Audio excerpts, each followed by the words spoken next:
కనివినని కలవరమే సుమశరమా।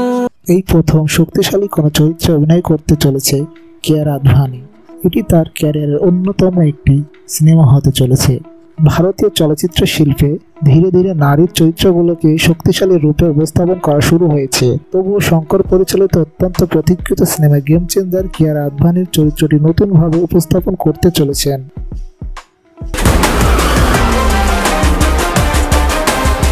ছবিতে রামচরণের সঙ্গে স্ক্রিন ভাগ করে কিয়ারা তার চরিত্রের দৃঢ় সংকল্প এবং গুরুত্বের প্রতীক হিসেবে আত্মপ্রকাশ করবেন। ইন্ডিয়ান এবং মুথালভানের মতো সিনেমাগুলোতে স্বতন্ত্র ও শক্তিশালী নারী প্রধান চরিত্র উপস্থাপনকারী শঙ্কর গেম চেঞ্জারেও তার স্বতন্ত্র কাহিনীর ধারা নিয়ে আসছেন। কিয়ারা এর মধ্যে তার ক্যারিয়ারে শক্তিশালী ও সুন্দর চরিত্রে অভিনয় করেছেন, তবে এই সিনেমাটি তার অভিনয় দক্ষতার একটি নতুন দিক তুলে ধরতে চলেছে। যদিও তার চরিত্রে বিস্তারিত এখনো গোপন রাখা হয়েছে। এই ছবিতে কিয়ারা গল্পের অগ্রগতি এবং রামচরণের চরিত্রের বিকাশের জন্য অত্যন্ত গুরুত্বপূর্ণ একটি চরিত্রে অভিনয় করেছেন।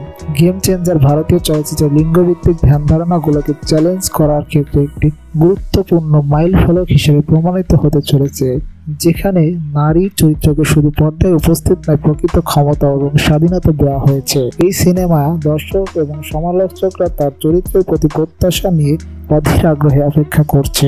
শঙ্কর পরিচালিত গেম চেঞ্জার সিনেমাটি মুক্তি পেতে চলেছে 2025 সালের জানুয়ারিতে। ছবিটিতে প্রায় 300 কোটি রুপি বাজেটে নির্মিত এই সিনেমার রামচরণ ও কিয়ারা আদভানির পাশাপাশি অভিনয় করেছেন অঞ্জলি, সাথু থিরাকানি, শ্রীকান্ত সহ আরও অনেক নামি দামি শিল্পী। এই ছিল আজকের ভিডিও। আমাদের ভিডিওটি ভালো লাগলে লাইক, কমেন্ট এবং শেয়ার করতে ভুলবেন না এবং সাবস্ক্রাইব করতে ভুলবেন না। ধন্যবাদ সবাইকে।